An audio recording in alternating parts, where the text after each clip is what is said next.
Now see here, we are going with the numericals, students. If one of the two electrons F hydrogen molecule is removed, we get a hydrogen molecule ion H2 plus to the ground state of a H2 plus ion.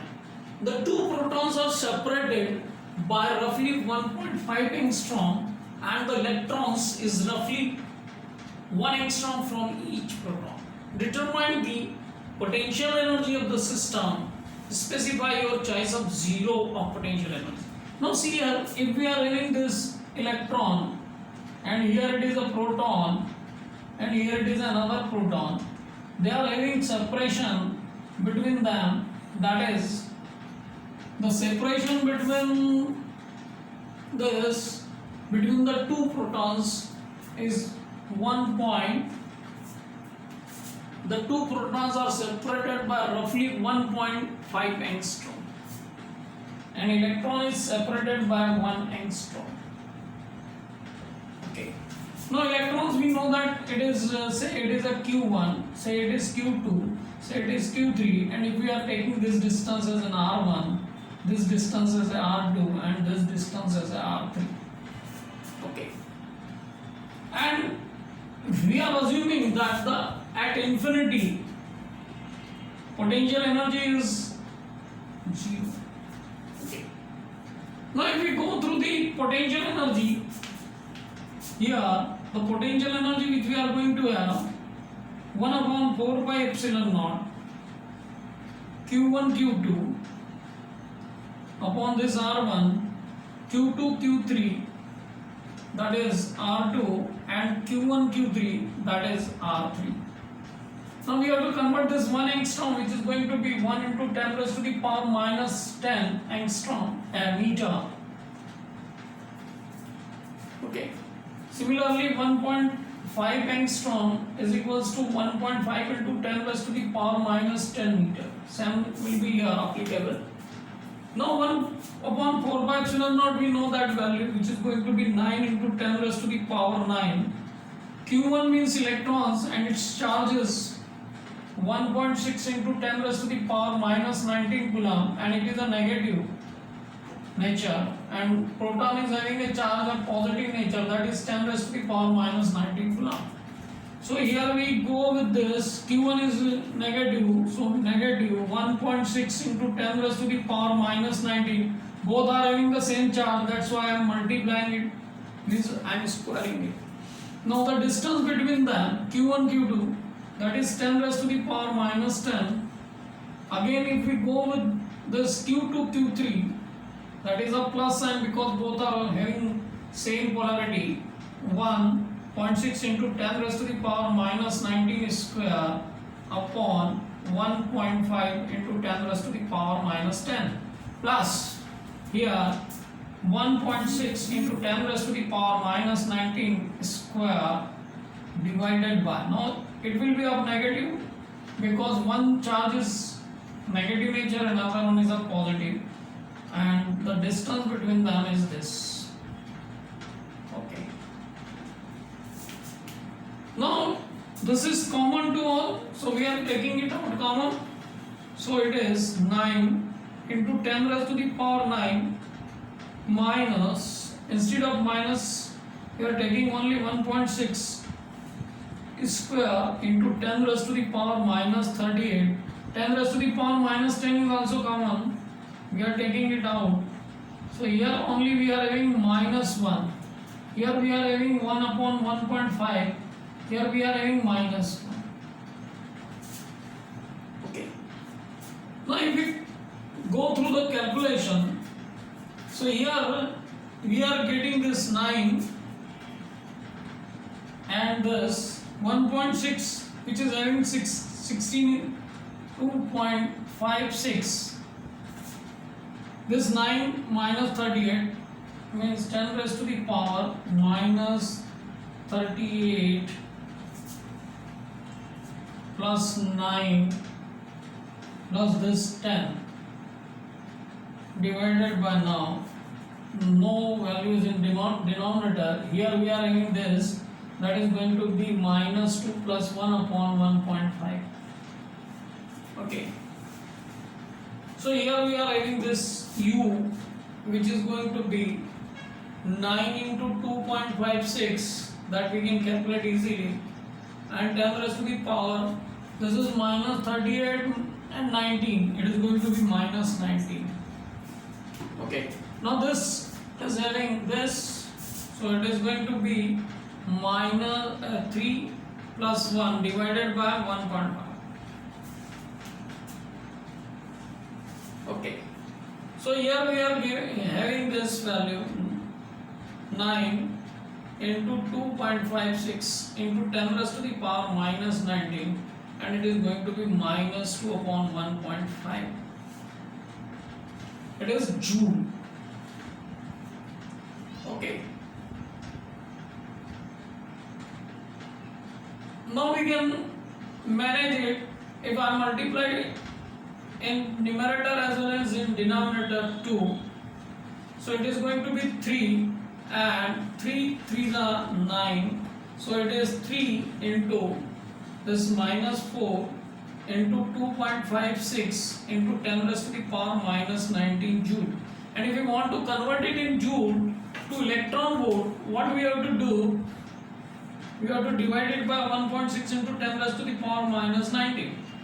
So here it is going to be cancelled, and we are having this minus 12, and it is going to be 1.6, okay, electron volt. Now it is 19.2 electron volt. We have got this answer 19.2 electron volt. So the potential energy which we are getting because of this electrons and separation of these protons with electrons, we are getting the energy which is 19.2 electron volt. Okay. Now here another questions. Two charged conducting spheres of radii A and B connected to each other by a wire. What is the ratio of electric field at the surface of two spheres? Use the result obtained to explain why charge density on the sharp and pointed ends of a conductor is higher than on its flatter surface. Now suppose if we are having these two conductors, say A and B, the radius is this A and its radius is B. Okay. Now if we go with the charges, suppose it is having a charge Q1, it is having a charge Q2. Okay. And if they are connected to each other, they are connected to each other, so there will be a common potential. And if they have a capacity C1 and if it is having a capacity C2, we know that Q1 is equals to C1V, and here we are having Q2 is equals to C2 into V. Now if we go with the ratios of these two, Q1 upon Q2, which is going to be C1V upon C2V, which is going to be equals to C1 upon C2. Okay. Now the radius of this A is A and the radius of this sphere B is B, and if we take the ratios of these, we know that C1 upon C2 is going to be equals to A upon B. Okay. So what we are having the ratios of this capacitance C1 upon C2 is equals to A upon B. So definitely Q1 upon Q2 is going to be equal to A upon B. Okay. Now if we go through the electric field of this, so if we take the ratios of these two, okay, so E1 upon E2, if we take the ratios of these electric field because of this and because of this, will be given by this relation. E1 is equals to 1 upon 4 pi epsilon naught Q1 upon say A square, and the electric field because of this B, that is Q2 upon B square. Okay. So here we are getting the relation E1 upon E2, which is say B square upon A square into q1 upon q2. Now we know that q1 upon q2 is equals to a upon b. We can substitute it here. So b square upon a square into a upon b, it is going to be equals to b upon a. So electric field E1 upon E2, which we are getting in the ratios of this. Now if we go through these ratios, means it is clear that the electric field is inversely proportional to the radius E2, that is also okay. Now if we talk about the surface charge density, so we know that E1, in general, E is equals to sigma upon epsilon naught. Okay. So if we take the ratios of this, if I am taking it E1, then it is sigma 1 E and E2 is equals to sigma 2 upon epsilon naught.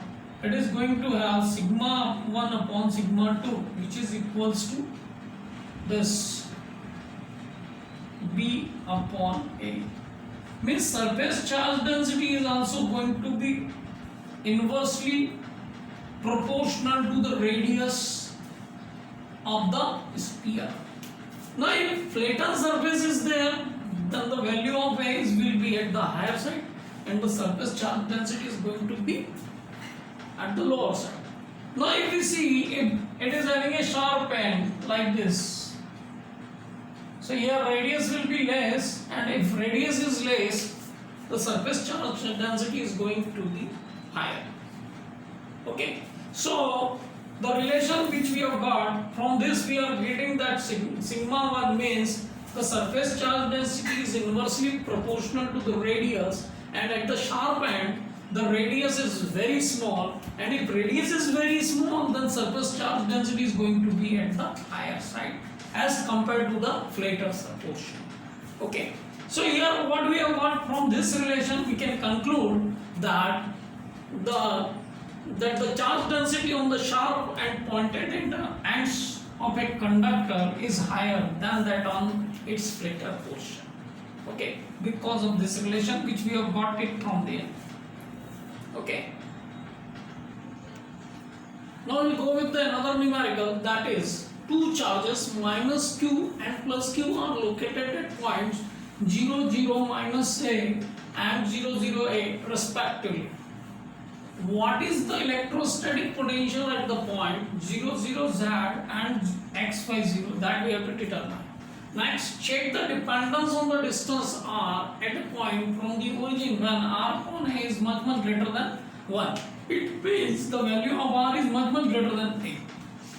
How much work is done in moving a small test charge from the point 500 to minus 700 along the x-axis? Does the answer changes if the path of test charge between the same point is not along the x-axis? So here we will go with this. First we will take here.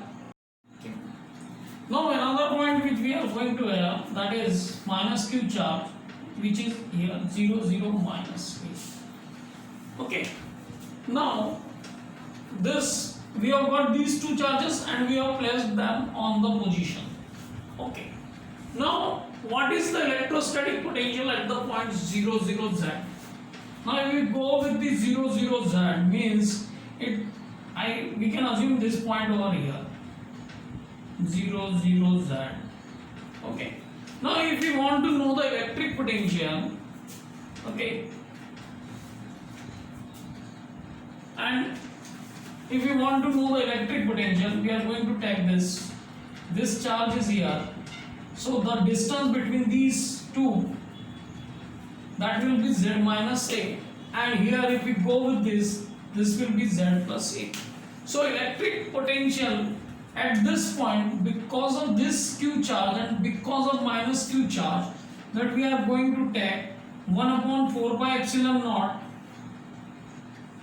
q, that is plus q over here, and the distance between them is z minus a. Okay, now from this we can have minus q charge and the distance between them, this is z and this is plus a, so it is z plus a. Okay, so here what we are getting, electrons 1 upon 4 pi epsilon naught. It is going to be Q is common, so Z plus A minus Z minus A, okay, plus A divided by Z square minus A square. This is the electric potential which we are going to have. It is going to be 2A cube upon 2A cube. Z to Z cancel, 2A cube upon 4 pi epsilon naught Z square minus A square. This is the electric potential. Basically, if you see, this will be a dipole, like a dipole, because what we are getting, 2A cube. This is a positive charge and this is a negative charge, and they are separated by a distance. They are separated by a distance that is going to be 2A, because it is A and here it is also A. Okay. So here what we are getting? We are getting just like a dipole, and on the axis we are having some potential. We are having on the axis, if we talk about the axis, it is on the axis. So we are getting an electric potential on the axis, on axial point. We can understand it like this. Now x, y and 0. If we talk about this, means this is x, y.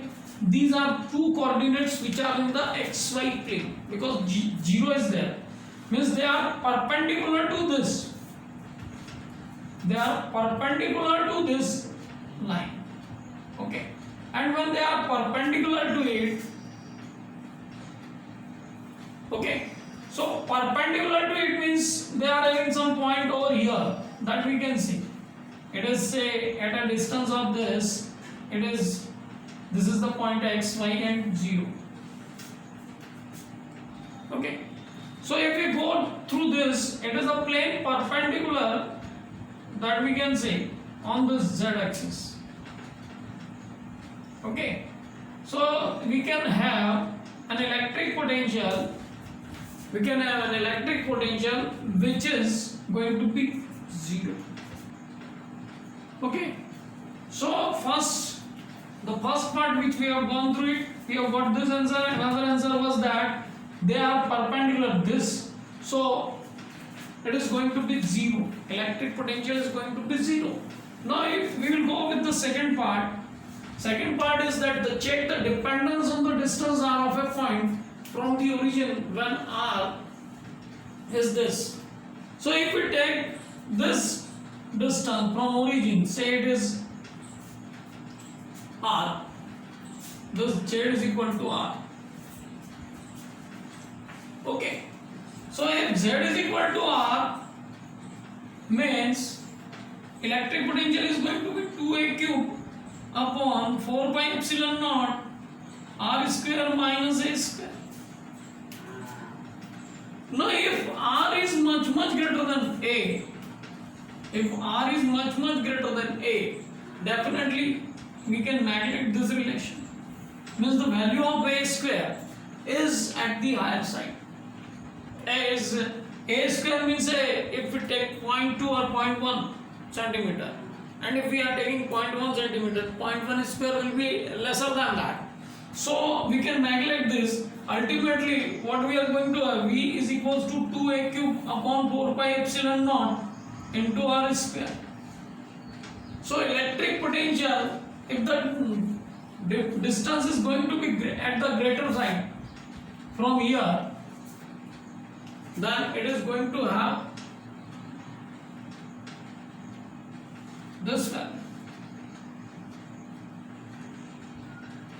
So here what we are getting? We are getting the relationship which is this. Because 2AQ is going to be constant, 4 pi epsilon naught is also constant. V is directly proportional to 1 upon r square.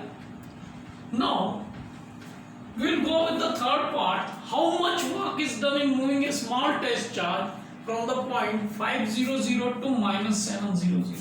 Now you will see this x-axis. If it is a positive one, negative point will be the x side. So, and you will see it is perpendicular bisector of this z. And if it is a perpendicular bisector of this, what you can say, dipole also. This dipole also. So no work is done. No work is done when the charge is moving on this axis, because electric potential is not. Work done is 0. So what? Okay. So what we are getting here, if this axis 0.500 will be here, minus 700 will be here, it will be on the x-axis. So it is a perpendicular bisector of this dipole also, and when dipole perpendicular this, the potential will be 0 at this, at this, at this. So the work done, W is equals to Q into V. This is the third part. Q, we have some value, but the electric potential at this point or at this point, say it is 5000, and say it is 0, say minus 7000. The work done will be 0 minus 0, that is going to be 0. So the work done, which is going to be equal to 0. Okay. So we have gone through this question in this, which is based on the dipole as well as an electric potential. Okay.